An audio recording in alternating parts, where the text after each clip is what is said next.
Bonjour et bienvenue à On Jase, édition du 28 janvier 2020. Martin Lemay en compagnie de Luc Dansereau. Bon midi. Bon midi. Bon midi, Martin. Comment ça va? Tu as l'air un petit peu découragé.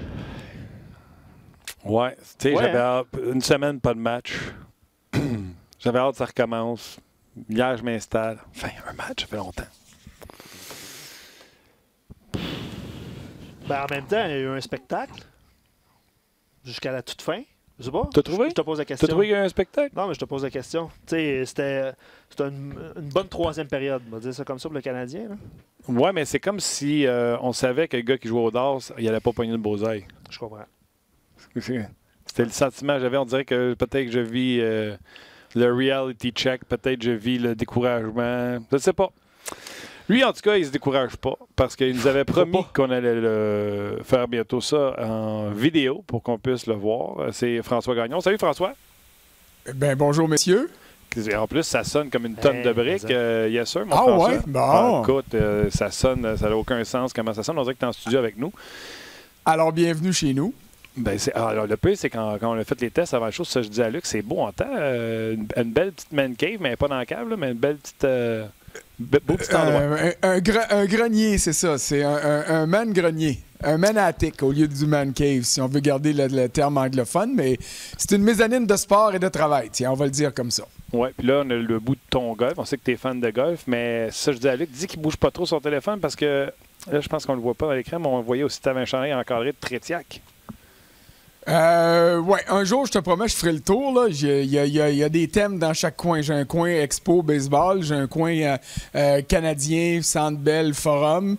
J'ai un coin golf, évidemment, avec mes trophées personnels, les endroits où j'ai joué qui méritent d'avoir un petit souvenir particulier. Donc, c'est ça. Puis j'ai un coin musique aussi. Là, fait que c'est des petites folies, des petites gâteries. Puis un coin international. Juste là, ici, là, ça, c'est un foulard que j'ai ramené de Yaroslavl. Tu te souviens de la tragédie qui a décimé l'équipe du Locomotive. Donc, il y a quelques années, quand j'étais à la presse, on m'avait envoyé couvrir la KHL pendant le conflit de la Ligue nationale.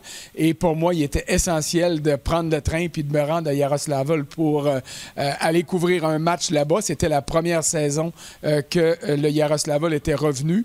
Il y avait un endroit là, de recueillement dans l'aréna même. Avant chaque match, on sonnait une cloche pour honorer la mémoire des joueurs qui étaient décédés dans l'écrasement d'avion et des autres membres de l'organisation. Et puis, c'est le souvenir que j'ai ramené de là-bas. J'ai un chandail des sénateurs d'Ottawa quand j'ai quitté Ottawa pour venir m'installer à Montréal. Un cadeau que l'organisation m'avait fait. Donc, c'est ça.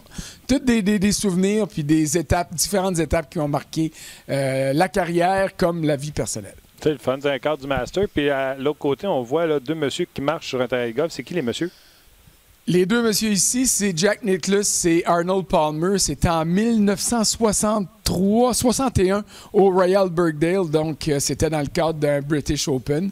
Il était plus jeune. Ben, M. Palmer est décédé l'an dernier, comme tu le sais. Ouais. Et Jack Nicklaus était beaucoup plus jeune et un peu plus rondoudou, comme il l'était à ses débuts de carrière. Mais disons que moi, c'est des choses que j'aime avoir. J'ai des chandails de Jean Béliveau. Des cadres du Canadien, des grands de l'histoire. Ceux qui me faisaient vibrer quand moi j'étais tout petit, avant que les Nordiques arrivent. J'ai 2 bancs des Nordiques, j'ai un cadre de la fermeture du Forum, en tout cas. Toutes sortes de choses qui sont importantes à mes yeux, peut-être pas aux yeux des autres, mais qui ont une signification pour moi. C'est cool. Comme tu l'as dit, à un moment donné, on se permettra de faire une petite visite guidée. Une petite visite. Tu connais notre émission, François. On reçoit plein de questions, commentaires. Je ne sais pas si tu vas pouvoir le dire, mais Marius te demande c'est quoi ton handicap au golf? Mon handicap au golf, la vraie raison, la vraie réponse, Marius, mon handicap au golf, c'est le putting, parce que je suis affreusement mauvais. Et puis, ma marge d'erreur à la fin de la saison était 4,5, je pense. Alors, si c'était pas du putting, je serais en mesure d'être un golfeur honnête. Mais je suis un golfeur honnête parce que je compte tous mes coups et je suis le champion pour catastropher une très bonne ronde avec un mauvais coup de départ ou avec des 3 et des fois des 4 coups roulés. Alors, ça, c'est dur pour l'orgueil, mais c'est bon pour le caractère. Il faut se contrôler. Il faut apprendre à se contrôler. On va voir si c'est vrai que tu es honnête. Tu sacs-tu ce green? Oui. Mais t'es dans, un ma tête, honnête. dans ma tête. Oui, dans ma tête. Je me crie des noms, même. Des fois, c'est loin d'être drôle. C'est insulte. Ouais. OK. Hier, le Canadien, ce que je dis à matin à Radio François, j'ai dit prenez une photo du match d'hier, là, puis c'est une photo de la saison. L'autre équipe produit un avantage numérique, pas le Canadien. Le Canadien prend devant, se fait remonter. Les joueurs que tu veux pas font des erreurs. Weber, erreur monumentale pour qui amène le but de Verana. Petrie qui a 2 buts dont 1 dans son net. Tu sais. Ça, c'est une malchance. Petrie, c'est plus une malchance. Dans le cas de Weber, c'est une bévue. Oui, puis même Petrie l'a dit, il dit « Je n'ai pas d'affaire à être aussi bas que ça dans le cercle de Carey. » C'est ce qu'il dit après le match. Fait que là, moi, je dis « Tu prends une photo de ce game-là, là, c'est une photo de la saison du Canadien. » Oui, mais moi, je vais prendre une autre photo, Martin. Vas-y. Moi, je vais prendre la photo de la passe de Nick Suzuki à Joël Armia qui est passé à ça marqué. Ouais. Mais que le but entre ou pas, là, ça me dérange pas. Je te l'ai dit, j'étais à côté de toi. J'ai fait une croix, moi, sur la saison, sur les séries. Je fais pas une croix sur la saison parce qu'on doit se servir de ce qui reste. Il reste 31 matchs. On doit se servir de ça pour préparer demain, puis après-demain, puis après-après-demain. Donc, moi, quand je vois Nick Suzuki jouer comme je l'ai vu jouer depuis 3 semaines, 1 mois, quand je le vois réaliser la passe qu'il a complétée à Joël Armia dans l'enclave, je me dis « Wow! » Ça, là, c'est pour ça que je vais travailler à tous les jours. C'est pour ça que les partisans devraient syntoniser RDS encore jeudi soir pour le match à Buffalo. Et c'est pour ça qu'on va au Centre Bell. Pour regarder ces gars-là et puis se dire « Oui, c'est vrai que l'avenir, à un moment donné, va être meilleur. » Ça ne garantit pas une Coupe Stanley. Parce que des Nick Suzuki, il y en a dans toutes les autres formations et les autres équipes vont s'améliorer autant que le Canadien va s'améliorer. Mais quand on regarde ce que le Canadien a à nous offrir en ce moment, c'est Nick Suzuki, c'est Tatar qui joue bien, c'est Dano qui hier soir était le meilleur joueur au sein de son trio, Domi qui a eu quelques flashs. Donc, on regarde ce qu'on a sous la main et puis on se dit, qu'est-ce que Marc Bergevin va faire avec ça? C'est intéressant parce que c'est un peu la question qu'on pose aux gens de s'exprimer sur à quoi ils vont s'accrocher. Mais je vais vous poser une question à toi et Martin. Mais tu vas dire à quel point François sonne bien. Vas-y donc. Il sonne mieux que toi, puis t'es assis à côté de moi. Hey, ça va bien. Je vais aller chez François, je reviens. Vas-y. Ton adresse, François? De faire un tour, on fera ça d'ici. Dave Tardif sur Facebook et plusieurs auditeurs déjà ont posé cette question-là, qui n'ont pas encore compris dans cette optique-là pourquoi Cale Fleury a été rayé de l'alignement. François. Ça, honnêtement, c'est une très bonne question. Là, je suis avec vous autres. Je suis pas à l'entraînement du Canadien. Si j'étais à l'entraînement du Canadien aujourd'hui, c'est la question que je poserais à Claude Julien. Parce qu'au-delà, et hier soir, après un match, je n'ai pas le temps de poser ces questions-là. De toute façon, je n'étais pas dans la salle du coach. Je voulais absolument parler à Braden Holtby sur le jeu d'Armia. Savoir, parce que moi, quand j'ai vu le geste de Holtby, je me disais... C'était un geste comme de dépit, comme s'il savait. C'est ça, ouais. Oui, c'est ça. Ouais, comme il savait qu'il était rendu. Puis écoute, je fais confiance à son honnêteté. Puis il a dit, je savais que c'était proche, mais j'étais pas en mesure. Donc, je voulais absolument parler à Holtby après le match. Ce qui a fait que j'ai manqué le point de presse du coach, de Claude Julien. Ça n'a pas été long. Hein. Il y a eu 4 questions. Et je pense que c'est des mêmes réponses qui ont été données pratiquement aux 4 questions. Tu voyais qu'il était en beau... Ah ben, il est tanné, puis il était en beau maudit. Il est tanné à cause de ce que tu as dit en début d'émission, Martin. C'est encore des choses qui se répètent. Tu prends les devants 1-0, tu perds ton avance, tu n'es pas capable de profiter des occasions qui te permettraient de creuser un écart. Tu sais, le meilleur match du Canadien cette année, ou la meilleure période, c'était au début de la saison, au mois de novembre, à Washington. 4 buts en deuxième période contre les Caps. Le Canadien avait de l'air des champions de la Coupe Stanley. Hier, en deuxième période, contre la même équipe au Centre Bell, une des pires périodes de la saison parce qu'on s'amusait à redonner la rondelle de l'autre côté et dire « Hey, testez notre goaler, il est bon, là, mais on va vous donner la chance de le traverser. » Et un coach, là, il est impuissant devant ça parce qu'il dit « C'est pas de même que j'ai préparé mon club. C'est pas de même que je les ai entraînés. C'est pas ça qu'on est censé faire.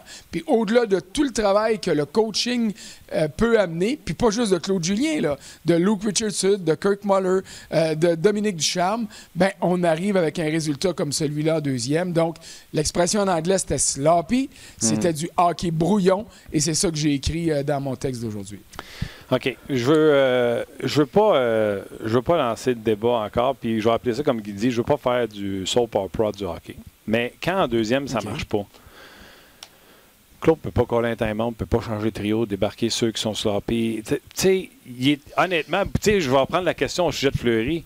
Lui, il n'a pas abandonné. Là. Lui, il a décidé, je vais gagner ou je vais perdre avec le line-up que moi je veux. Moi, c'est ce que je vois dans les lectures de trio.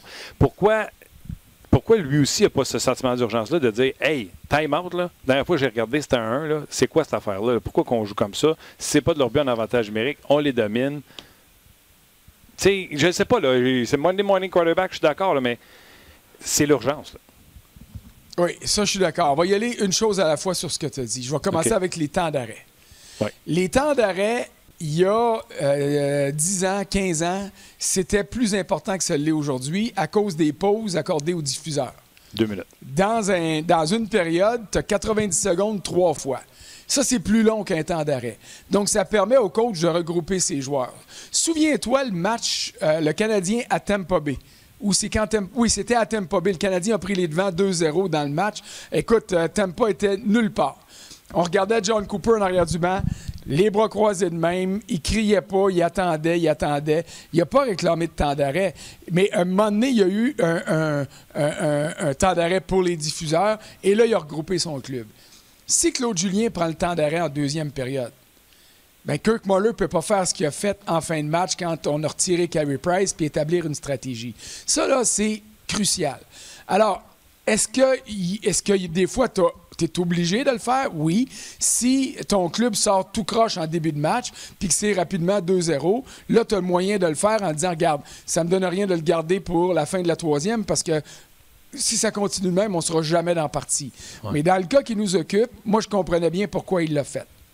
Maintenant, garder au banc les joueurs qui font des erreurs. C'est pas un changement de trio là, en bon français. Là. Claude, il est conservateur. Il est conservateur, oui, mais il a apporté des changements avec les retours des blessés.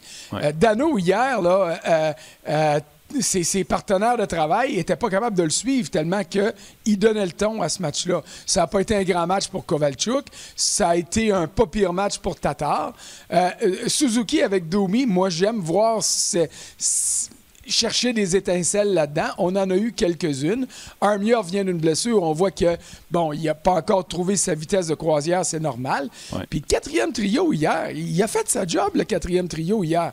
Bon, c'est sûr que Thompson aurait dû frapper des gars de l'autre bord au lieu de frapper Kovalchuk, mais ça rentre dans la catastrophe de la deuxième période. Mais c'est Kovalchuk qui a décidé d'aller foncer dans le dos de Thompson. C'était pas cher. On va le donner un partage de responsabilité là-dessus. Oui, c'est ce que les assurances disent.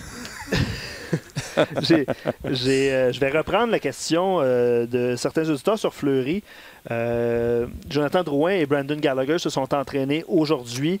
Tu me permets-tu, je vais te donner le trio pour les auditeurs pour François? Oui, puis je vais reposer la question après. Parfait. Gallagher est venu avec son trio de Dano et Tatar. Kovalchuk était à gauche de Suzuki et de Armia. Drouin était avec Kotkaniemi et Cousin. Et Poehling avec Thompson et Weese. Il faut savoir que et Price, et Domi, et Scandella, et je ne sais pas s'il m'en manque un. Et Lekonen manquent à l'entraînement ce matin. De plus, ici, François, tu étais à sa galerie de presse, pendant le match, Carey a eu l'air de se faire mal à la jambe droite. Il ne faut pas diagnostiquer genou ou cheville. Là. On va dire jambe droite. Marc Denis l'avait bien montré là, à l'écran de RDS. Donc, il n'est pas là ce matin. On se comprend. Là, il est pas en train de se reposer. Il revient d'une semaine de congé. Donc, ça non plus, c'est pas une bonne nouvelle. Exact. Mais ça donne 2 jours avant le prochain match. Donc, il y a encore demain pour s'entraîner, puis l'entraînement matinal de jeudi à Buffalo. Absolument. Donc, si le Canadien officialise les retours de Drouin et Gallagher, ça va faire 25 si on s'est compté. Est-ce que Weiss, Poehling vont prendre le métro vers Laval? Est-ce que c'est Cale Fleury qui va aller là? Il va y avoir du mouvement de personnel. Là. Ouais. On fait du Monday morning quarterback. Là, ici, on y va avec nos attentes. On là, est même samedi, je te dirais, parce qu'on est en avance. Oui, ça, c'est un on bon n'est pas point. après. Je te dirais pas ce que le Canadien va faire. Je te dis ce que moi, je voudrais faire. Ouais. Peeling, je le garderai avec le Canadien. Parce que, justement, j'ai fait une croix. Alors, je veux garder ces gars-là. Il n'y a pas eu un bon match hier dans toutes sortes de circonstances. Il n'est pas rendu là où le Canadien a besoin qu'il soit pour y trouver une vraie niche. Ça va être un troisième trio, un quatrième? Je ne le sais pas encore. D'après moi, ça ne sera jamais un des deux premiers, là, mais il pourrait toujours nous surprendre au fil des prochaines années parce qu'il est encore jeune au sens propre et au sens figuré aussi. Maintenant, moi, j'aimerais ça voir Suzuki au centre de Drouin et Domi. Ça, pour moi, là, ça serait, lorsque Drouin sera en mesure de revenir pour vrai, là, ça, ce serait un trio que je voudrais voir. On peut garder Gallagher avec Tatar et Dano parce que c'est le premier trio du Canadien, appelons-le comme ça. Et moi, je n'ai pas de problème avec Armia au sein du troisième. Puis au troisième trio, moi, je vois le trio des Finlandais, là. Garoche-moi Lekonen avec Kotkaniemi puis Armia et laisse-la aller. Amusez-vous, les gars. Il y a de la bonne défensive en Lekonen et Armia était surtout un gars de troisième trio avant d'arriver à Montréal. Puis donner une chance à Kotkaniemi de trouver son envol parce que comme c'est là, il décolle pas. Je vois pas dans son jeu la même aisance qu'on avait en première moitié de saison l'an dernier et je ne le critique pas. C'est normal dans le cadre du développement. Et puis pour le quatrième trio, garde qui tu veux avec Peeling. Là. Alors moi, s'il y a des gars à descendre... Kovalchuk, François? J'ai pas nommé Kovalchuk parce que pour moi, Kovalchuk fait pas partie de l'avenir du Canadien. Je comprends, il y a du monde qui disent on devrait le signer. Il y avait 8 points à ses 8 premiers matchs. Hier, ça a été ordinaire. Ça ne veut pas dire qu'il n'y aura pas de 2 buts lors de la prochaine partie. Mais pour moi, Kovalchuk était un pansement qu'on avait besoin d'amener pendant les blessures. Il a fait ce qu'il avait à faire. Et j'espère que autour de la Ligue nationale, il y aura un directeur général qui va appeler Bergevin pour dire « Garde, il ne donne rien, là, lui. Là. Alors, moi, je vais t'offrir un choix de 4e ronde, mettons, là, ou je vais t'offrir quelque chose pour le ramasser, puis peut-être qu'il m'aidera en fin de saison. » Mais c'est l'attaquant le plus utilisé Le Canadien n'a pas à bâtir avec Kovalchuk. En tout cas, c'est mon opinion. Oui, mais ça demeure l'attaquant le plus utilisé hier. Puis ce qu'on parlait tantôt, c'est Claude, visiblement, puis les joueurs aussi. Là, même après le match, je pense que c'est Petrie ou Scandella qui ont dit on n'a pas abandonné. Les gars ici veulent faire les séries éliminatoires. On veut vivre ça à Montréal, etc. Donc, tu sais, les trios Gallagher et Drouin reviennent, mettons, pour jeudi. C'est pour ceux qui pratiquent ce matin. Ils pratiquent mercredi, puis ils vont s'envoler pour Buffalo. Il faut mettre Kovalchuk dans la formation. Et c'est là qu'il sera le fun de voir qui de Drouin ou de Domi va se ramasser sur une 3 avec Kotkaniemi ou Armia, ou, etc. Parce que je pense qu'on va insérer Kovalchuk sur un deuxième trio avec Suzuki. Ça aussi, c'est le fun de voir les petites flamèches parce que c'est un marqueur de but. On va prendre quelqu'un à m'emmener pour les finir les passes savantes de Suzuki. Entièrement d'accord. Mais hier, il n'a pas fini grand-chose. Hein. Il y en a eu des bonnes occasions dans l'enclave. Puis on a donné un tir à Kovalchuk. La rondelle était comme un bras et demi à l'extérieur du poteau. C'était très généreux de la part des marqueurs officiels.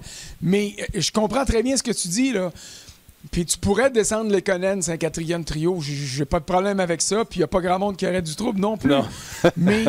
mais faire une place à Kovalchuk au sein d'un 2e trio, alors que Drouin va être là l'an prochain, c'est sûr. Que Domi, il y a des grosses chances qu'il va être là lui aussi l'année prochaine. Puis que Suzuki est à Montréal pour un bout. Moi, je te dis, utilise les 31 dernières parties justement pour ça. Mais si tu me dis moi je veux sauver ce qui reste à sauver dans la saison, je veux donner un petit nanan aux partisans puis avoir Kovalchuk là, fine. Je commencerai pas à dire que c'est une mauvaise décision. Je te dis qu'est-ce que François Gagnon ferait. Moi, là, Kovalchuk, il est dans la vitrine, puis il est offert à tout le monde si je suis le directeur général du Canadien. Je suis bien plus préoccupé par qu'est-ce que je vais repêcher que par la possibilité de le mettre sous contrat la saison prochaine. Là. OK. Je reviens à la question de l'auditeur qui disait, pour faire place aux deux gars, c'est qui qu'on envoie, qui qu'on sort de la formation de 23? Oui, c'est sûr. Pour moi, ça, c'est vraiment pas un problème. Il est à Montréal à cause de l'épidémie de blessures. Il n'y a pas d'autre raison. Ouais. Et la grande question, c'est celle de Fleury.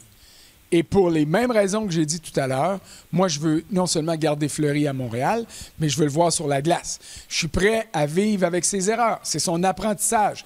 Est-ce qu'il a bien joué toute l'année? Non. Lors du premier match en Caroline, premier match de la saison, il était là. Moi, je ne m'attendais pas à ça. Je ne sais pas pour vous autres, là. Moi, je ne m'attendais pas à ça du tout. Il a fait une grosse gaffe sur le premier ou le deuxième but de la Caroline. Puis après la partie, j'ai justement posé la question à Claude Julien. Là. J'étais là sur place. Puis il dit « Hey, son premier match dans la Ligue nationale, y a-tu fait une gaffe? Oui. Est-ce qu'on va vivre avec? Oui, on va y montrer. Mais quand on monte, puis que les mêmes erreurs se répètent, bien là, on prend une mesure disciplinaire. Maintenant, tu y fais sauter un match, tu y fais sauter 2 matchs, je peux comprendre. Mais je veux le voir jouer. Ouais. Puis je veux le voir jouer à Montréal, pas à Laval. Lui, l'an passé, il a prouvé à Laval ce qu'il avait à prouver. Alors, je laisserais partir un autre gars pour faire de la place à Drouin puis à Gallagher quand ils vont revenir. Et même à Byron, parce qu'il devrait être en mesure de revenir à un moment donné. Ça sera un autre qu'il faudra libérer. Donc, oui, c'est la solution facile. Poehling, pas besoin de passer au balotage. Fleury non plus. Ou tu exposes un Jordan Will qui joue pas puis qui n'a pas joué hier. Tu l'exposes au balotage. Bien, moi, j'ai pas de trouble avec ça. Bon. Là, la grande question est au niveau de gestion. Ouais.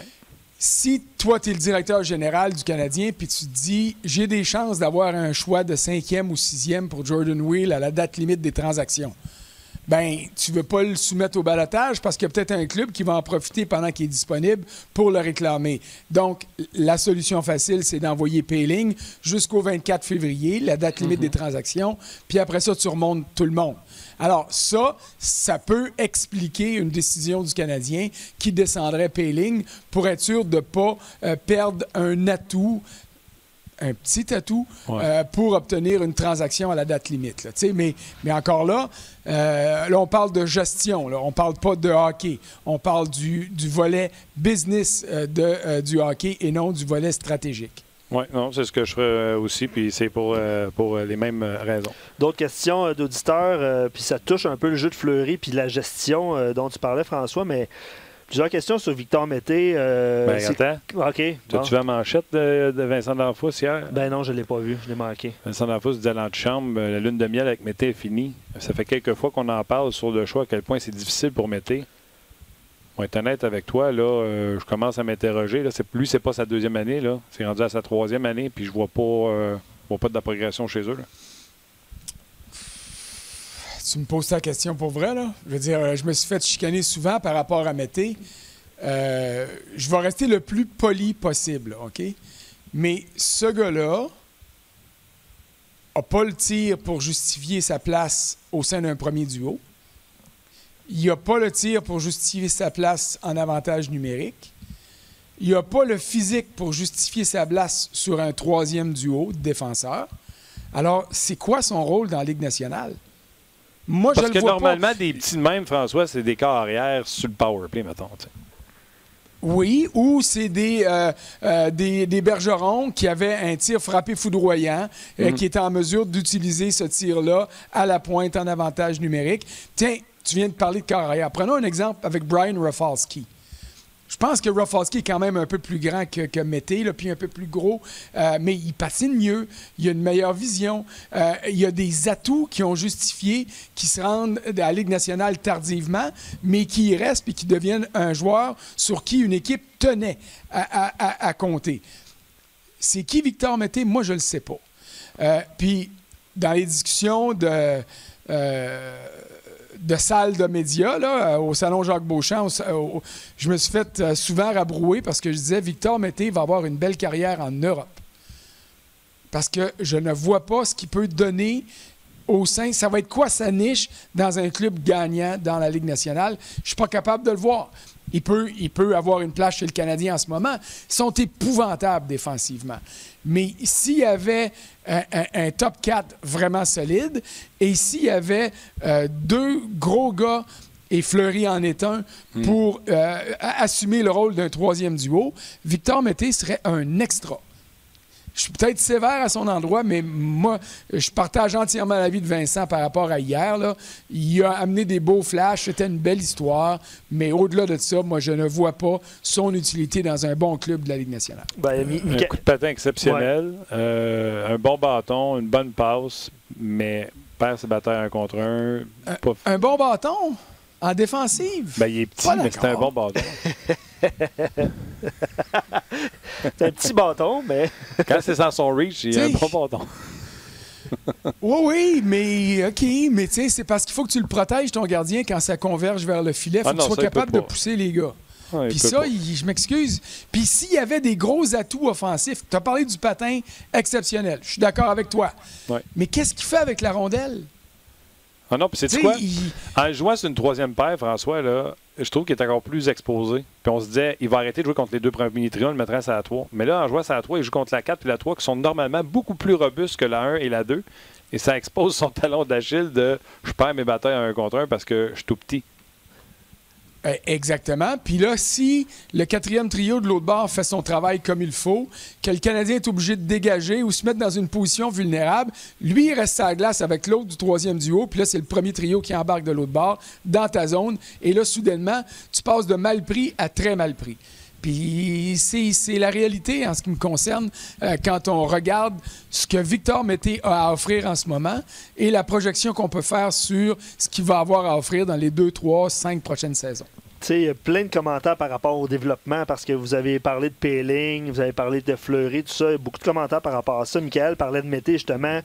On aurait dû développer son jeu offensif, tu sais, 1, 2, voire 3 saisons dans le club école de la Ligue américaine, par exemple. Mais tu sais, à un moment donné, il faut prendre une décision. Puis probablement qu'il était là par défaut aussi, Victor Mété, là, parce que vous vous souvenez... Ça, c'est un bon point, François, parce que sur le régime de Marc Bergevin, il y a Mété, il y a Galchenyuk, qui ont fait le saut il y a directement. Kotkaniemi, puis là, il y aura Fleury, parce que Fleury est arrivé sur le niveau de la Ligue américaine à 19 ans. Ça veut dire que chaque joueur d'âge junior que le Canadien a décidé de garder, ça n'a pas marché. Mais ça, là, c'est de ta faute. Puis c'est de la faute du monde qui nous regarde. Puis c'est de ma faute. Puis c'est de la faute de tous ceux qui mettent de la pression puis qui viennent fous positivement quand ils voient ces jeunes-là. Quand Kotkaniemi a été repêché, moi, je le connaissais pas, là, je l'avais jamais vu jouer live. Puis moi, j'ai fait mes devoirs, puis j'ai appelé du monde, puis tout ça. Puis quelqu'un m'a dit, il est bon. Il est pas aussi bon que Tkachuk, là. En ce moment, il est pas la moitié du joueur que Tkachuk va être. Puis Tkachuk, je te le dis, il va jouer à Ottawa l'année prochaine. Mais si le Canadien ne fait pas de folie, puis garde Kotkaniemi au moins un an en Finlande, puis qu'il donne 2 ans avant de l'amener dans la Ligue nationale, quand il va arriver, il va être prêt, puis un jour, il va être capable d'être meilleur que Tkachuk. Mais là, il est arrivé, grand joueur, numéro 15, on commence à le comparer à Bobby Smith. Il y en a même qui l'ont comparé à Jean Béliveau à ses débuts. Souviens-toi, Scotty Bowman qui parlait de Jean Béliveau à Victoriaville. Scotty avait 4 ans, je pense, 5 ans, quand Béliveau jouait à Victoriaville, mais en tout cas, ça, c'est une autre histoire. Et là, il y a eu un bon début de saison. Puis là, tout le monde a dit, non, il faut absolument qu'il reste ici. Puis ça donne ce que ça donne cette année. Galchenyuk, c'était différent. C'était une demi-saison. Là, tu te disais, OK, on prend une chance. Mais il avait joué 3 matchs la saison d'avant. Est-ce que c'est ça qui l'a retardé ou c'est l'ensemble de l'œuvre? Moi, j'ai tendance à penser à l'ensemble de l'œuvre. Mais... regarde cette année, Péling, à cause de son match de 3 buts puis du 4e en tir de barrage, au début de l'année, tout le monde voulait qu'il reste à Montréal. Là. Ouais. Puis au moins, le Canadien a dit, garde, on va prendre notre temps. Suzuki m'impressionne. Et je suis renversé par les qualités, le talent, la vision et tout ça. Mais est-ce qu'on aurait intérêt ou on aurait eu intérêt à lui donner une saison des mineurs? L'avenir va nous le dire, mais pour le moment, c'est le seul qui est en mesure d'assumer pleinement le fait qu'il joue dans la Ligue nationale. Il y a une maturité, puis tu sais, je le dis depuis qu'on a fait l'entrevue avec André Tourigny, qui a été nommé avec Canada Junior. André Tourigny qui a coaché Ryan O'Reilly, qui s'est fait sortir en 7 par Suzuki dans le junior. Il est catégorique. Suzuki, ce sera un Ryan O'Reilly. Si le Canadien a ça, c'est le fun.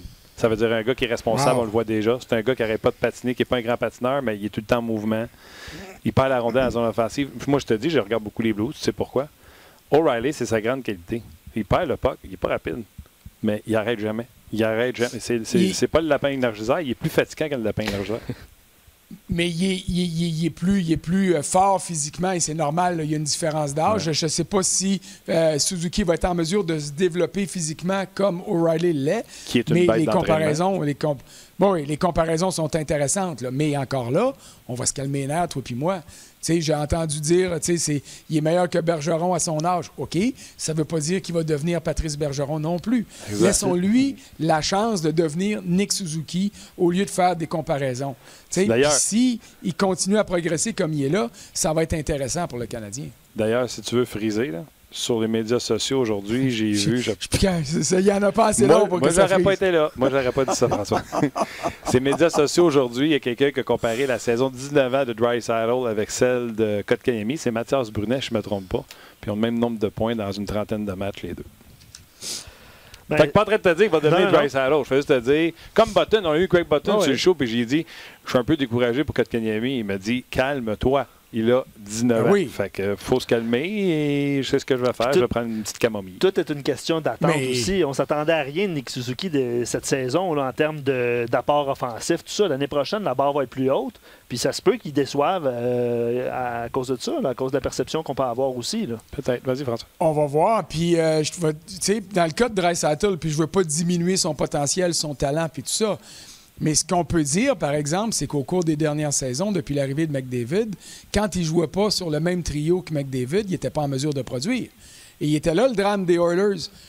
On est obligé de les mettre au sein d'un même trio parce que ça produit. Mais si on sort Draisaitl, McDavid continue à faire produire les gars qui sont avec lui, mais Draisaitl, il n'y arrive pas autant. Alors, mec Kotkaniemi avec McDavid, il va en avoir des chiffres. Et je comprends très bien ce que Mathias fait là, quand il fait cette comparaison-là. C'est une autre manière de dire aux gens, soyons patients, soyons calmes, attendons et laissons-lui la chance de se développer.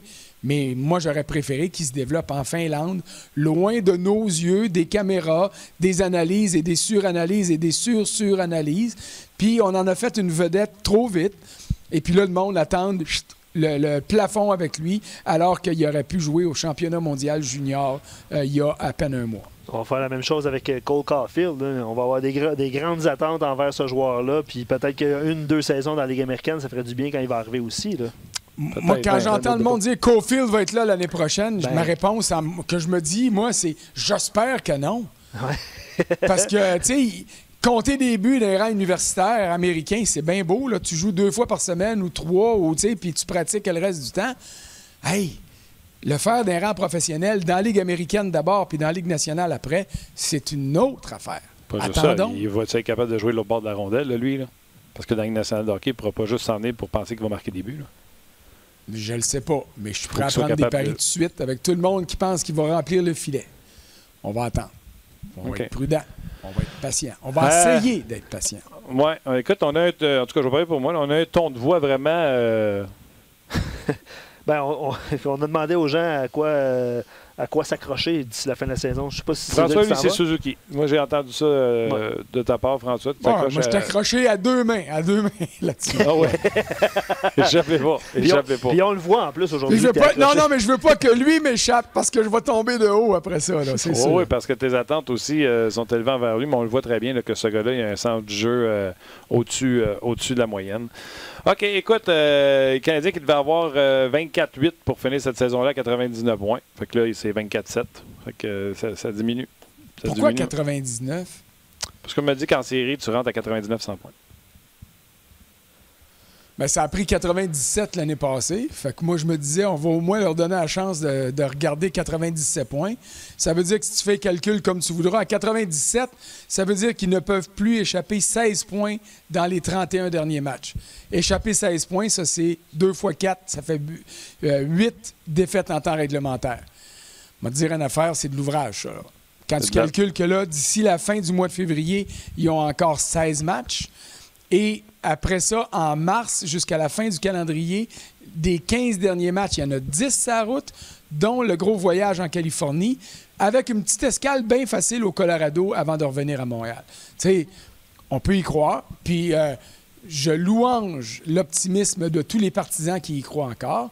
Mais moi, au lieu de croire à ça, puis de tomber de haut, parce qu'à un moment donné, on va se rendre compte que non, c'est plus possible, gérons le club en fonction de la saison prochaine. Attendons de voir ce que Marc Bergevin sera en mesure de faire d'ici la date limite des transactions, le 24 février. Et puis, préparons le futur avec Suzuki, avec Peeling, avec Kotkaniemi, avec Drouin en santé, Suzuki et Domi. C'est un trio que j'aimerais voir. Et puis, regardons ce que ça donne pour l'année prochaine puis les autres après, en se rappelant que les autres clubs vont s'améliorer aussi. Il ne faut pas juste regarder ce qu'on voit nous autres, il faut regarder ce qui se passe ailleurs dans la Ligue nationale. Mettons que je te laisse en te laissant une petite bombe comme ça. Là. Quand tu dis gérons l'équipe pour l'année prochaine, après 3 ans sans faire les séries, c'est-tu Claude Julien ton coach l'an prochain? Ça, c'est une excellente question. Tu sais que j'ai toujours défendu Claude Julien, puis je vais toujours le défendre. Quand j'entends du monde dire « il ne sait pas coacher, il ne sait pas ce qu'il fait », wow, minute, là. Non, mais dire, moi, je l'aime aussi. Divan, je fais juste des résultats. Non, des fois, je te l'ai dit, là, toi, assis en arrière de ton micro, tu es capable de dire des choses.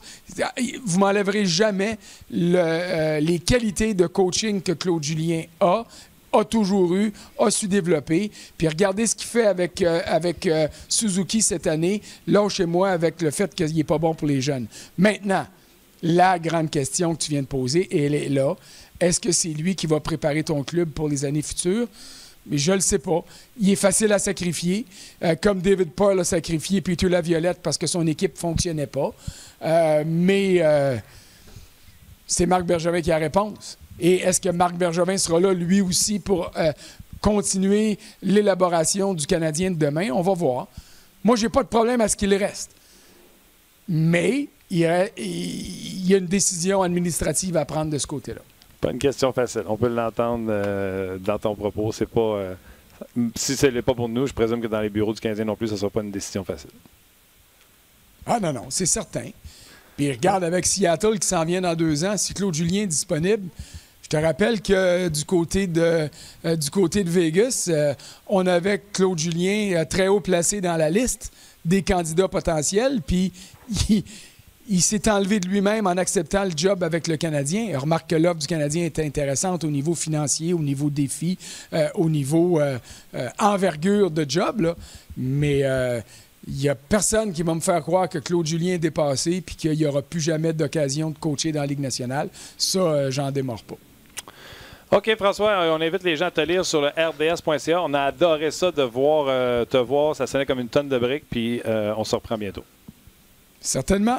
Salut, bonne journée. Bonne journée, François. C'était l'excellent François Gagné. On va quitter Facebook Live dans quelques instants. Le temps de lire 2-3 commentaires. Normand Flynn s'en vient de l'autre côté sur rds.ca. Donc, faites le transfert parce qu'on va poursuivre la discussion puis plein d'autres sujets. Frédéric Jean, on veut du bon hockey inspiré. Le commentaire a baissé et intense. Des jeunes qui se développent et des vétérans qui enseignent. J'aime ça parce que ça résume quand même... c'est un bon mélange. C'est une bonne salade de fruits ou un bon mix.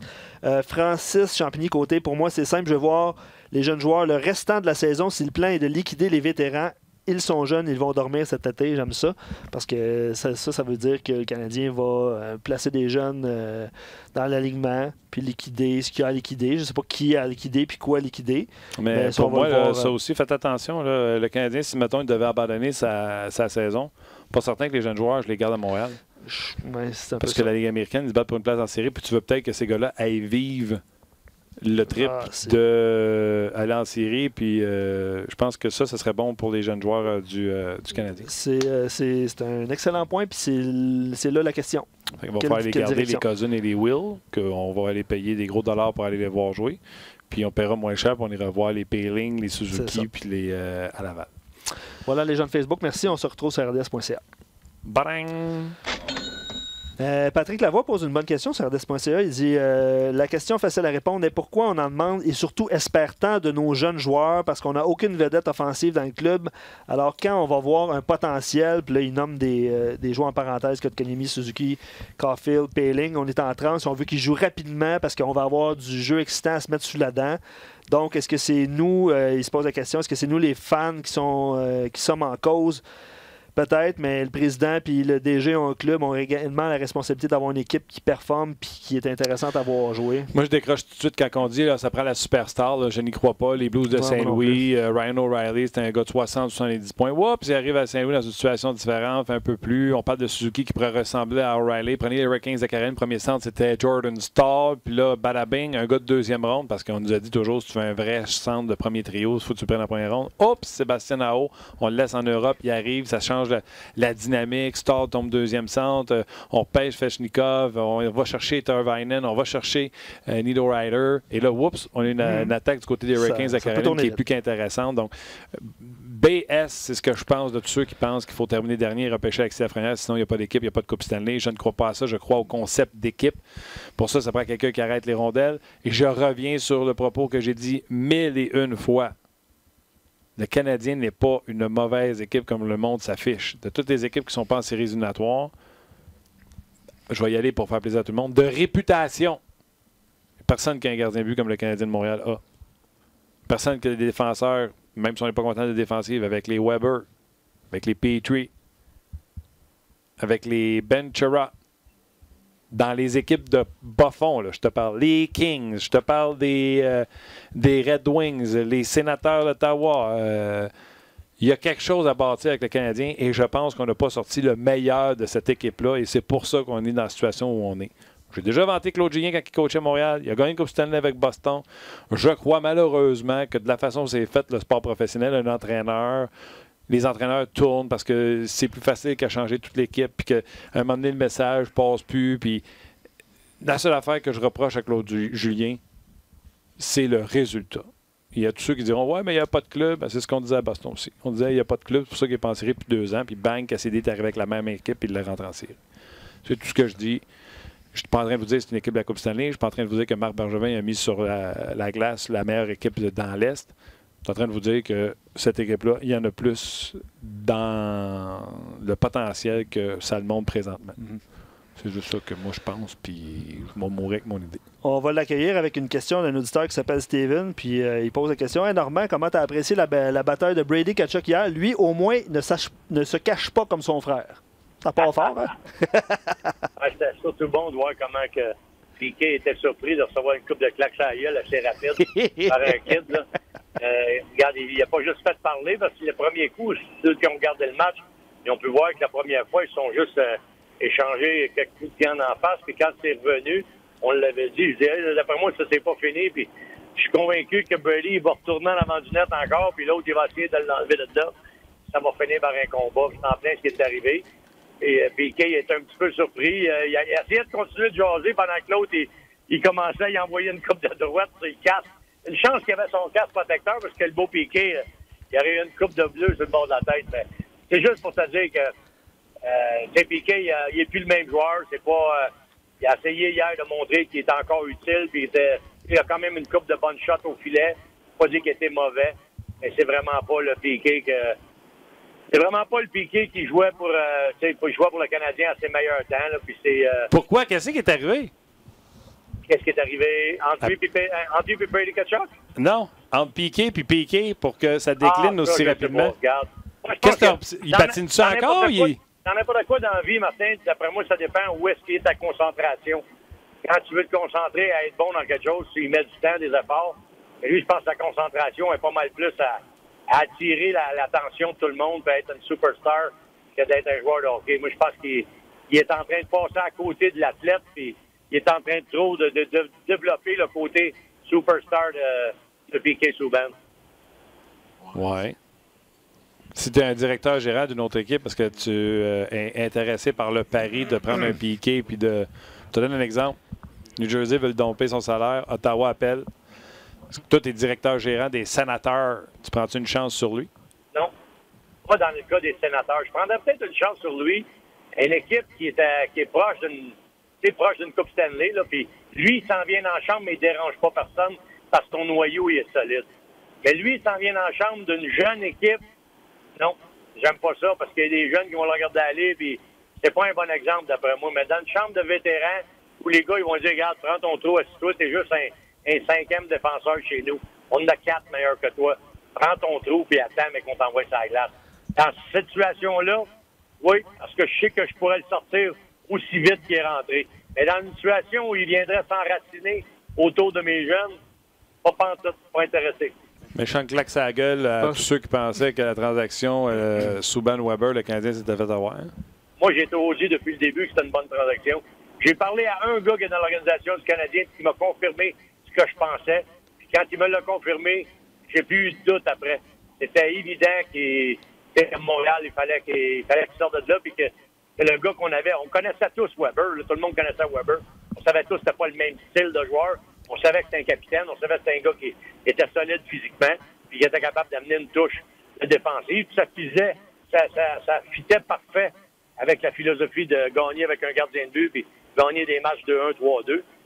Dans cette optique-là, moi, je me disais, regarde, c'est parfait fit pour le Canadien, puis Subban, je pense qu'il tapait pas ses nerfs juste au directeur général, il tapait ses nerfs à bien du monde. Là, il est ailleurs, puis il tape ses nerfs à d'autres mondes. Tu sais, des fois, des transactions qui se concrétisent ou pas, là, ben, des fois, on apprend quelques années plus tard ce que ça donne. C'est bien exprimé, bien expliqué par Normand. Honnêtement, juste... Interrogant comme certains font, je devrais ressortir peut-être mon article de RDS.ca que le jour de la transaction. Ça, c'est disponible, ça. Ouais. Mais juste pour le bénéfice de nos auditeurs, là, Piquet est 15e pointeur, mais tu sais, des Davos du New Jersey. Ah non, mais il n'y a même pas 10 points. Combien Il c'est y a quoi, ça 11 points, je pense. Il est moins 15. Il est moins 15. Moins 15. Tu sais, fait que, ça, on le savait, ce côté-là de sa game. Mais quand tu es moins 15, et tu as 63 points, dont 10 goals en avantage numérique parce que c'est ta shot qu'on sert, puis tu es le go-to guy à la Erik Karlsson, tu vas le permettre. Parce que Karlsson a déjà été moins 22 avec les Sénateurs d'Ottawa. Mais il était 62 points. Il a fini, il a brisé tous les records des défenseurs des Sénateurs depuis le début de leur histoire. Fait que c'est ça se pardonne. Mais lui, il rencontre même pas les chiffres de l'autre côté. Fait que ça fait en sorte qu'il est encore pas mal moins efficace qu'il l'était. Il faut être honnête, là, ses débuts avec le Canadien, je le détestais pas, moi. C'est le développement autour de lui là, qui est devenu tôt, pour moi, dérangeant. La fameuse superstar qui s'est développée autour du joueur de hockey, qui, d'après moi, nuit beaucoup à son image. OK. Les Sénateurs qui ont joué hier, qui ont perdu en tir de barrage, qui vont jouer ce soir contre les prochains adversaires du Canadien, contre les Sabres de Buffalo. Trouves-tu que le plan, pas le plan désiré des Sénateurs, mais le plan imposé par le propriétaire parce qu'il n'y a pas une scène, est-ce que tu trouves que le plan s'en va dans la bonne direction?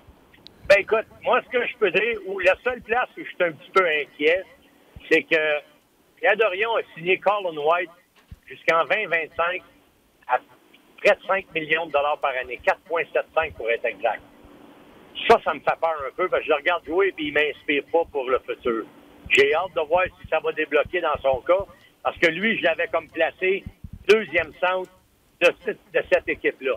Et là, j'ai de la misère à le voir là présentement.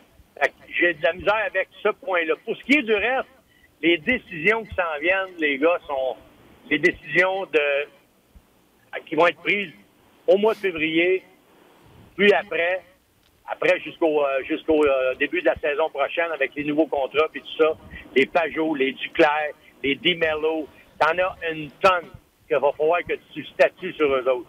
Et quand je te dis statuer, ça veut dire qu'il va falloir que tu bâtisses ton noyau. Parce que si tu signes Duclair, si tu signes Pajot, c'est des gars qu'il va falloir que tu greffes à ton noyau. Le noyau qui est présentement, d'après moi, de 2 joueurs. Chabot et Tkachuk. Et tu es obligé de mettre le 3e en White pour les raisons que je t'ai données tantôt. Après ça, là, c'est ça le problème. Hey, belle relance. Logan Brown, pas impressionnant. C'est triste, là, j'en avais parlé au repêchage. Moi, c'était lui que je visais pour le Canadien alors qu'ils avaient pris Sergachev. Logan Brown, c'est décevant. Tu sais, je vais y aller par position. Là. À gauche, là, Ennis, c'est bye. Nemesnikov, on ne fera pas un party autour de lui. Nick Paul, m'excuse, c'est pas le jeune joueur qu'on pensait qu'elle allait être. Abramov, Formenton, pas une grosse saison dans la Ligue américaine de hockey. Je te nomme tous les joueurs là, que on disait les jeunes des Sénateurs. Va aller au centre à cette heure. Colin White en a parlé. Anisimov, Schlappick. Ouais, à gauche. Pas fort. Logan Brown, pas fort. Josh Norris. Pas rendu encore. Non, puis tu sais, moi, là, c'est plus le blue chip qu'on pensait que c'était. T'as Drake Batterson qui était repêché tard, là, mais qui... S'en vient, lui. S'en vient. J'ai regardé jouer hier encore, s'en vient. OK. Après ça, là, à droite, qu'est-ce qu'il y a à droite? Jonathan Davidson qu'on a eu dans une transaction. C'est pas les gros chars non plus. Fait que, tu sais, là, nos jeunes, là, ouais, écoute, je regarde ça même à défensive. Pas une grosse année. Le jeune qu'on a eu des Knights de Vegas, Brandstrom. Non, mais Brandstrom, c'est parce que là, j'ai un petit peu de misère avec ça aussi, parce que là, c'est un coach qui joue un style de jeu défensif très, très axé sur les batailles 1 contre 1 physiques. Il joue un box-out style, puis ça va pas pour Brandstrom, qui fait 5 pieds 9, tout trempe, 171 livres. Lui, il faut pas qu'il joue ce style-là. Il l'a gardé en début d'année, puis j'ai parlé à DJ, il dit, écoute, d'après moi, ça ne fait pas à lui, il va falloir qu'il joue le style, tu sais, la rondelle, sa palette, puis c'est tout. Faut pas que tu l'embarques trop dans des batailles 1 contre 1, parce que si tu le mets toute la soirée contre, exemple, un Brady Tkachuk, il va s'épuiser après la première période, il sera plus capable. Moi, je pense que lui, il va probablement qu'il y ait un ajustement au niveau de qu'est-ce que tu as à faire à son style de jeu. C'est à peu près le même cas que je te dirais que Victor mettait avec le Canadien. D'après moi, il va avoir de la misère à s'identifier comme le gars qu'on s'attendait, là, le petit défenseur défensif, le petit défenseur très offensif qui va jouer son premier powerplay. Mais il y a une grosse différence entre les attentes sur Brandstrom et les attentes sur Mété. Hein? Oui, c'est sûr, mais je te dis, il ressemble présentement à Mété. OK, pas fort. Pas fort, mais il n'est pas rendu encore. On va lui donner un peu de temps. Oui, mais es-tu vraiment excité par l'avenir des Sens? Pas tout. Qui va arrêter Puck? Mais là, on a deux, là. Anders Nilsson qui est blessé, puis Marcus Högberg, encore une fois, hier, là, plus que 50 shots, ça donné 3. Pas mauvais, lui, là. Il y a des choses à peaufiner, là. Mais on a deux gars de 6 pieds 5 pouces dans le net, là. D'après moi, c'est l'avenir des Sénateurs. D'après moi, ils sont corrects là-dessus. Je ne dis pas que c'est deux kingpins, mais c'est deux bons gardiens de but. Marcus Högberg, il me montre de très belles choses. Contre Calgary, avant de partir pour le break, victoire de 5-2. 42 shots, il en a arrêté 40. Hier soir, ils ont perdu. Mais c'est pas sa faute à lui, là, au-dessus de 50 shots. Fait que je pense que s'ils mettent une défensive un peu mieux, ils enlèvent les béquilles de Ron Nancy, puis qui avancent plus, là, puis Zaitsev qui a peur de bloquer une shot, là, et puis ils se mettent à trouver des défenseurs qui sont capables de jouer un petit peu plus solide défensivement. D'après moi, ça va aider la cause. À 30 shots et moins, ils vont être capables de faire la job. Mais à 40 et plus, là, ça va être top pour n'importe quel des goalers dans la ligue. Après moi, le meilleur joueur des Sénateurs, c'est le choix au repêchage qu'ils ont eu des Sharks pour Carlson. C'est qui? C'est... Ah, le choix... OK, il va être dénommé. Non, mais tu sais... Thomas Chabot, Brady Tkachuk, c'est déjà pas fait partie. Puis Jean-Gabriel Pajot, là, faut juste s'entendre avec lui. C'est probablement un des meilleurs troisième centres de la Ligue nationale qu'il va avoir, puis mal pris, tu peux le mettre sur ta 2, t'as pas de trouble. C'est sûr qu'il c'est avec ça. Numéro 1. C'est avec ça que tu startes un troisième centre, ça marche pas? Mais c'est avec ça que tu startes, ça je t'ai dit. Là, ils sont dans la première année du rebuild. Les autres, ils l'ont dit. On fait un rebuild, ils viennent de tout vendre. C'est sûr que ça ne prendra pas un an pour revirer ça de bord. Il y a des jeunes, tu parlais des jeunes tout à l'heure. Probablement qu'on peut être patient avec certains de ces gars-là. Logan Brown, moi je pense qu'il ne faut pas que tu lances la pierre tout de suite. C'est fini. Là. Si on n'est pas à attendre avec Kotkaniemi à Montréal, je ne verrais pas pourquoi on n'attendrait pas un peu avec Logan Brown à Ottawa. Là. Il est plus vieux, là. Attends une seconde. Il n'a pas le même année de repêchage, mais pas pantoute. Le Brown est déjà rendu à 21 ans. Là. Oui. Il va avoir 22 le mois prochain. Là. Parfait. Tu penses-tu qu'il peut se développer jusqu'à 23, 24? Tu ne peux pas lui donner une chance d'une couple d'années. Tu penses pas que ça se passe tout de suite? Je te dis pas que je t'ai emballé et il va être ton premier centre. Je te dis, il peut jouer dans la Ligue nationale. C'est sûr que ton premier centre, probablement, il faut que tu le ramasses au prochain repêchage. Mais moi, je dis, dans leur plan de 5 ans, parce que les autres, là, faut vraiment que tu recommences 5 ans, et ils sont dans l'année 1 de 5 ans. Avec tout ce qu'ils ont fait pour se débarrasser de tout le monde, aller chercher les choix, moi, je mets 5 ans pour que cette équipe-là soit compétitive. Normand va te donner un chiffre, parce que d'après moi, il faudrait qu'il fasse ça plus vite que 5 ans. Il va te donner un chiffre pour justifier ça. 9600 chrétiens dans l'aréna hier. Oui, je suis d'accord avec toi, mais qu'est-ce qui dit que ça ne sera pas vendu, Martin? Peut-être que c'est un autre propriétaire qui va être plus patient. Lui qui est là, on le sait tout le monde, c'est pas un propriétaire qui va faire avancer les affaires, on le sait tous. Moi, je pense qu'il essaie de donner une plus-value à son équipe pour vendre son équipe à bon prix. Admettons, tout d'un coup, supposons, rêvons, il ramasse Lafrenière. Son équipe a fait-tu la même affaire que ça a fait à Pittsburgh pendant que tout le monde voulait se débarrasser de l'équipe à Pittsburgh? Mario, il voulait être prêt à la vendre. Oups, tout d'un coup, il ramasse Crosby. Bang, hop, on la vend plus. On passe d'une valeur de 325 000 à 325 millions à 750 millions juste avec lui dans ton équipe. Ça peut arriver. Je ne dis pas que c'est ça qui va arriver, mais moi, je pense que Eugene Melnyk est en train d'essayer de donner une plus-value à son équipe, puis tout à l'heure, il va s'en débarrasser. Tu as raison, ils ont 2 chances dans le boulier. Comment tu dis ça? Ils ont leurs 2 choix, là, ils sont ils ont un pourcentage intéressant dans le boulier avec celui des Sharks. Jean pose la question, est-ce que tu penses que les Sénateurs vont se reconstruire plus rapidement que notre Canadien? Puis moi, je veux juste soulever le fait que les Sénateurs de Belleville dans la Ligue américaine là, sont dans une situation gagnante. Là. Nous autres, on se pose la question, est-ce qu'on retourne nos jeunes à Laval là, avec les Canadiens? Bien, les Sénateurs de Belleville ont une bonne saison. Puis effectivement, ils ont 2 choix au boulier. Ils ont 3 choix de deuxième ronde, les Sénateurs, l'année prochaine. Ouais. Puis Jérémy Diotte soulevait le point que il faut qu'il frappe pour 1000 pour ses choix au repêchage. Là. Fait que je repose ma question de Jean. Est-ce que tu penses que les Sénateurs vont se reconstruire plus rapidement que le Canadien? Ben, me dirigeant, d'après moi, le Canadien n'est pas en reconstruction. Parce qu'ils sont en recyclage présentement. Parce que quand tu amènes un gars comme Kovalchuk à 36 ans, dont ton alignement, c'est pas de la reconstruction, ça, c'est du recyclage. Fait que, pour répondre à sa question, oui, ils sont en pleine reconstruction. Et d'après moi, comme je viens de dire à Martin tantôt, 6-5 ans, ils vont bâtir une équipe plus qu'intéressante, mais il faut que ça change de propriétaire. Pour ce qui est du Canadien, là, c'est présentement le temps d'un reset. Là, ce que je pense qu'il doit faire, c'est un reset. Et faire attention à ce qu'ils vont faire avec leurs jeunes. Puis c'est surtout ça qu'ils doivent bien faire attention. Puis identifier ceux qui partent pour avoir le meilleur possible pour ces gars-là. Et je pense que le Canadien est en avance de gagner une Coupe Stanley sur les Sénateurs, oui. Pas la reconstruction, parce que d'après moi, ils n'ont pas besoin de la reconstruction. Mais ils sont en avance sur les Sénateurs pour gagner une Coupe Stanley avec leur équipe. Ça, c'est évident. Ça va-tu, Norm? Tu mets le Canadien de 20 cents? Mais, hein? Non, écoute, là, c'est pas parce que je fais sens que je vois pas clair. Je vois ce que j'ai à voir.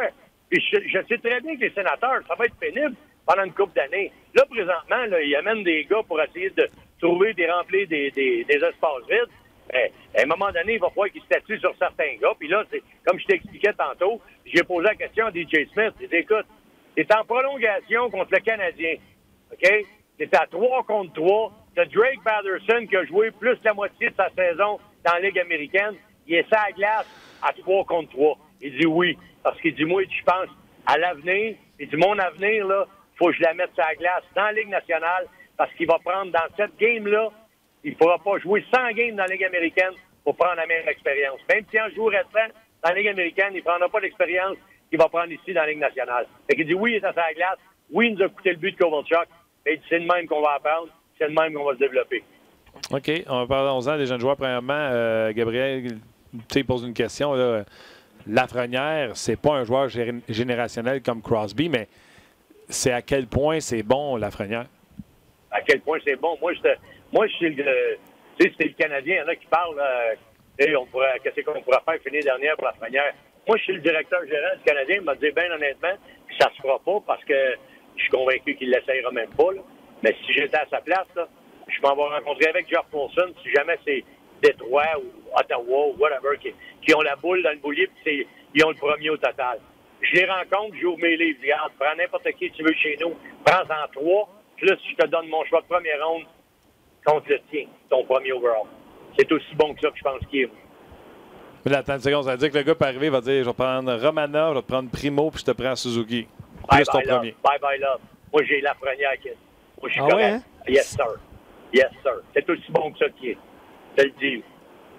Et prends mon choix de première ronde, me prendre le tien. On échange nos choix. Je veux juste, Normand, ramasser les dents à Martin, ils sont tombés. Oui? Parfait. Ouais. Mais là, attention, c'est Lafrenière contre un premier Suzuki. Ramasser ses dents, puis mêler avec le tape de ce que je viens de te dire là. C'est comme ça qui est bon, Lafrenière. Ah oui, hein? Wow. Yes, sir. Mais là, parle-moi, là, c'est pas Crosby. C'est quoi? C'est-tu Draisaitl? C'est-tu Tavares? Ça va être ton Crosby. Ça va être ton Crosby à toi, à Montréal. T'en verras pas un autre de même à Montréal pour un esprit de bout. Un Québécois qui joue à Montréal, aussi talentueux que lui, qui va être le visage de la concession. Tu vas arrêter de parler de Price. Après 3 ans, ça va être Lafrenière. Comme Steven Stamkos a délogé le Cavalier puis Saint-Louis à Tampa Bay. Lui, il va déloger Weber, il va déloger Price, ça va être lui. Ça serait lui, le visage, la face de ton équipe pour les 15 prochaines années. Là, il ne faudrait pas y commencer à 18 ans, on pourrait le brûler. Pourquoi qu'on brûlerait? Parce qu'on est bon là-dedans. Ah, OK. Fait que toi, t'es d'accord qu'on a brûlé quelqu'un? Non, pas encore. OK. Non, mais si tu me dis ça, laquelle qu'on a brûlé de bon? L'as-tu brûlé de Suzuki? Galchenyuk. Suzuki, c'est 19 ans, by the way. Ah, mais Galchenyuk, même Arizona n'a pas réussi à le rendre droite. Et Pittsburgh va s'en débarrasser aussi. Oui. Hey, C'est parce que dans bon. l'entrevue précédente avec François, je faisais juste remarquer que sous le règne de Marc Bergevin, chaque gars de 18 qu'on a amené, ça n'a pas marché. Je suis d'accord. Je suis d'accord avec toi. Mais là, dans cette question-là, moi, ma réponse, c'est OK, parfait. Il y a 3 départements importants dans une équipe de hockey. Et tu le vis présentement avec le Canadien. Et Bergevin est blâmé sur 2, mais il ne devrait pas être blâmé sur le 3e. Le premier, c'est d'après moi, c'est le day-to-day, les transactions, l'équipe du Canadien. Ça, c'est le premier département. Gérer l'équipe de la Ligue nationale. Puis moi, je pense, là-dessus, il le fait bien. Le deuxième département, c'est développement hockey. On a nommé Rob Ramage. Je pense qu'il est en charge de ce développement-là. Je ne sais pas pourquoi que lui, il n'est pas en charge de l'équipe à Laval. Il devrait être le directeur général à Laval. C'est lui qui devrait runner ça. Si tu es en charge du développement, c'est à Laval ta place. Il faut que tu prennes les décisions là-bas, pas ailleurs qu'à Laval. Puis le troisième, c'est le directeur du recrutement, qui, lui, tu lui dis pas, je veux un joueur de centre, draft-moi un joueur de centre. Lui, le mandat, c'est draft-moi le meilleur disponible. Je m'arrangerai avec le joueur de centre après. Et c'est, pour moi, là, c'est les 3 catégories que tu dois bien gérer. Puis Marc Bergevin, si c'est pas des bonnes transactions qu'il fait, là, on est encore plus dans le chenoute qu'on est là. Les 2 autres départements, ben, il en est responsable parce que c'est lui qui a engagé ces gars-là, à part Timmons parce qu'il était déjà là. Mais c'est plate, mais à un moment donné, il faut que tu dises à ton chum, tu sais quoi, tu fais pas la job, je te mets dehors. Mais ça se passera pas. Fait que moi, l'avenir du Canadien, ça passerait par un comité qui déciderait de ces 3 gars-là. Puis si tu mets le directeur général dehors, ça veut pas dire que tu mets le gars de développement dehors, puis ça veut pas dire que tu mets le recruteur-chef dehors. C'est ça le problème qu'on vit. Si on met Bergevin dehors, les 3 domaines, tout le monde est chambardé parce qu'ils n'ont plus de boss. Mais moi, ça serait pas ça. Ça serait fini. T'aurais moins de pouvoir, le directeur général. OK. Ben écoute, c'est bon. J'aime ça. Fait que là, il serait quoi? Il releverait de directeur technique? Il releverait d'un directeur des opérations? Non. Il relèverait d'un comité hockey qui serait... C'est le même comité parce qu'il y a un bureau de... Comment tu appelles ça? Un conseil d'administration, Jeff Monson? Ouais. C'est le conseil d'administration où j'aurais 3 gars qui seraient là. Un ancien GM de la Ligue nationale qui a déjà travaillé à Montréal. Il y en a une tonne. Un ancien coach qui a travaillé à Montréal ou ailleurs. Qui a un Jacques Lemaire, exemple de ce monde. Il y a un ancien joueur. Il y aurait 3 gars d'expérience. Puis à eux autres, moi, je suis Jeff Molson. Je dis, vous autres, vous allez me nommer les 3 gars qui s'en viennent. Le directeur gérant, c'est un poste. Directeur du recrutement, c'est un poste. Et directeur du développement des jeunes, c'est un autre poste. Et les 3 sont indépendants. Ils dépendent de vous autres. Fait que s'il y en a un de ces 3-là, ça marche pas. Bonsoir, lui, il est parti, puis t'en rentres un autre. Fait que de même, tu chamboules pas toute ton organisation, tu changes pas ton plan, parce que si le plan marche, c'est juste le développement qui marche pas, tu fais pas mal à tout le monde en mettant ton directeur général dehors, parce que moi, ce que je peux dire de Marc Bergevin, là, c'est vrai que les 2 autres plans ont pas marché, mais au niveau des transactions, là, il a fait une fichue de bonne job. Une fichue de bonne job. Puis je pense même que les autres directeurs généraux, ils ont peur de dealer avec lui, tellement il a eu le dessus sur toutes ces transactions. Puis même ses joueurs autonomes. Petrie, Armia, ça a tout été des bonnes acquisitions. On va lui donner qu'est-ce qu'il a fait de bon. Osner. Qui? Osner.